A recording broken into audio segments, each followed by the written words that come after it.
Hey, Hollywood progressive friends, Dick and Sharon back together with you again. This time to talk to about a delightful play we saw this past weekend called The Last Night at Mikell's. A beautiful play put on by the Roby Theater Company at the LA Theater Center downtown. And you had some thoughts on why people should see this. Well, when we went into the theater, the Roby Theater, just so you know, the Roby Theater is named after Paul Robeson. So it's called the Roby Theater because he's the inspiration. And it was Danny Glover, famed actor Danny Glover, that everybody remembers from The Color Purple and a bunch of other films. And also the other gentleman who is the founding um, actor, Ben Guillory. Ben Guillory. So Danny Glover and Ben Guillory founded the Roby Theater. Both were inspired by Paul Robeson. It's downtown Los Angeles, and it's housed in the LA Center Theater building, is where they do their productions. LA Center Theater hosts many Latino productions. We've seen fabulous plays about the Filipino community and others. Primarily, what I've seen so far, and we go quite frequently, these are plays about people of color. Some of the plays are situated in Los Angeles. This particular one is situated in New York City. And so when we walked in, it was really this packed house. And this is one of those small theaters. Again, we love these small, intimate theaters. But I noticed that most of the people, I think there were two people that looked like you. Well, not two, there was one person Look that like looked me. like you. There was you, and then there was another guy that kind of looked like you, at least from behind, kind of thought it was you, but you were sitting right next to me, so it couldn't be you. And he had something to do with writing He the music for did. the play. He did. That's right. That's right. So he and his black partner or black wife were together.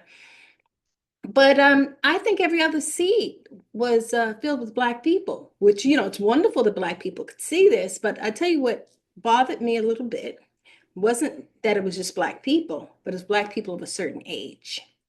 And so this is really important history that is being lost. I mean, I think if you were to ask Nia, your daughter, who happens to be black, who is I don't know, she's not Gen X, whatever generation came after Gen X, she might not know who James Baldwin is, even though it's not something. I mean, obviously we have 1,000 books back there, and you have read every James Baldwin book that there is to read. We are not doing a good enough job passing on this history to our youth and also to people who are not Black. So, why is this important? Why does that even matter?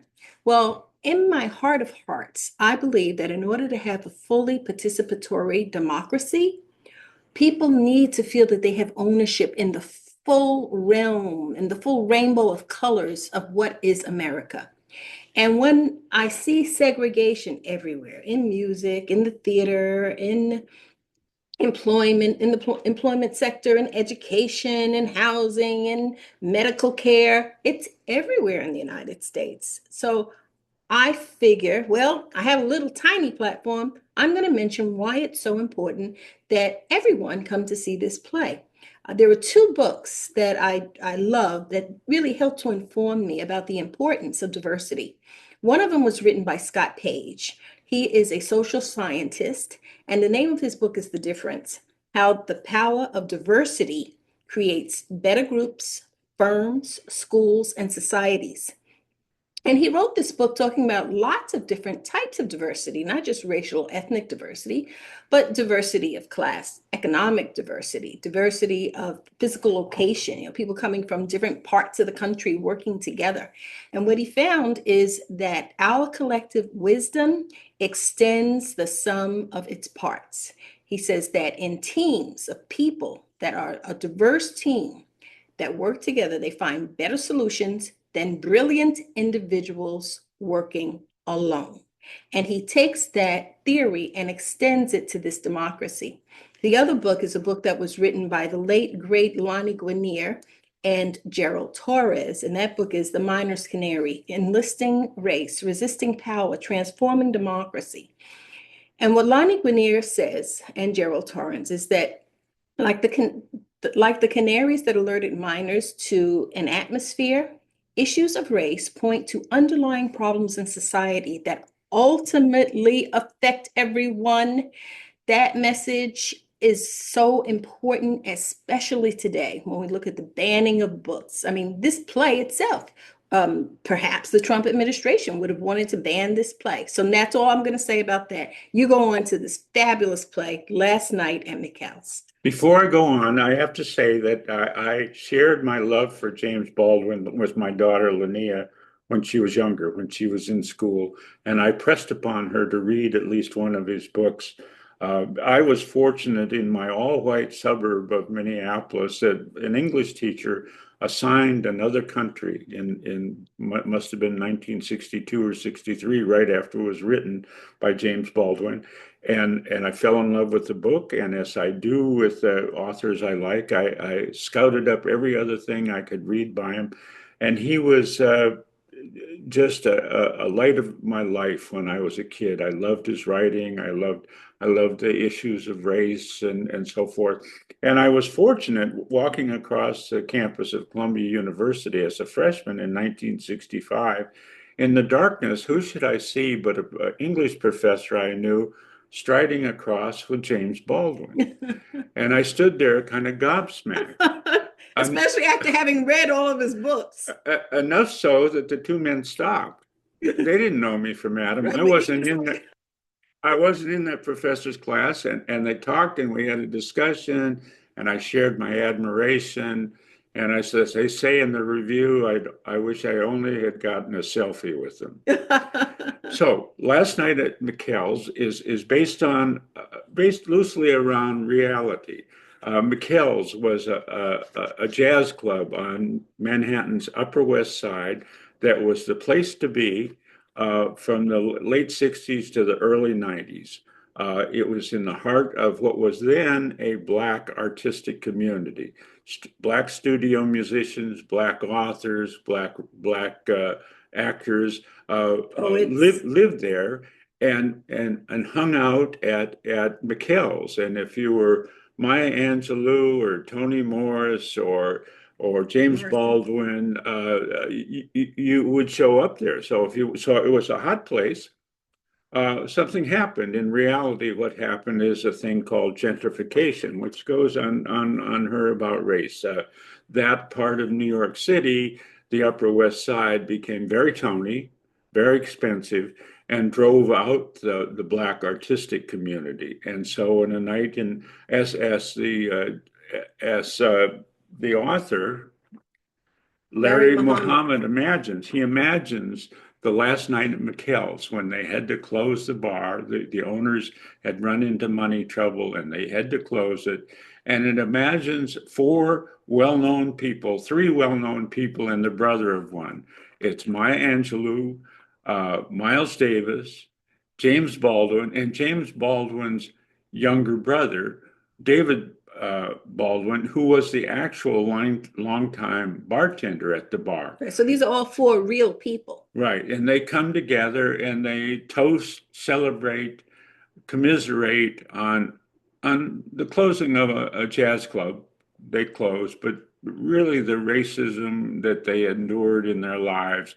In the play, James Baldwin is approaching death, having smoked himself and drank himself and run off to France to escape the discrimination he faced. And it's a beautiful play. It's beautifully done. I mean, the acting is unbelievably good.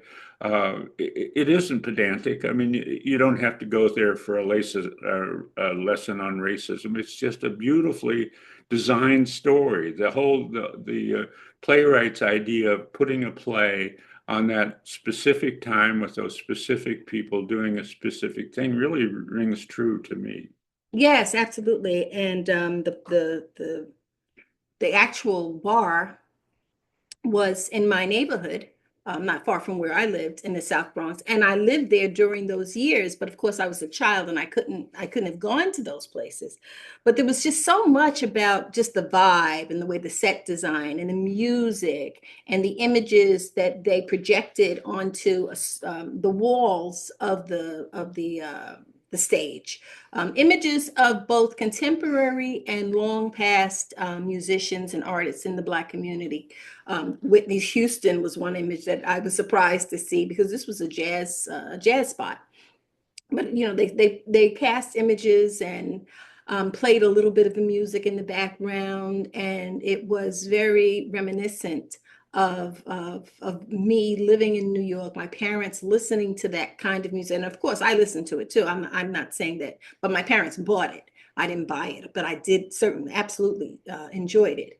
So we want to recommend that people see this play, but beyond recommending that you see this play, I think that it's so important that we continue to support live theater in Los Angeles, especially theater that promotes and tells our stories.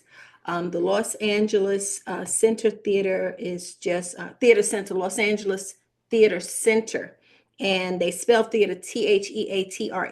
Dick will put links in.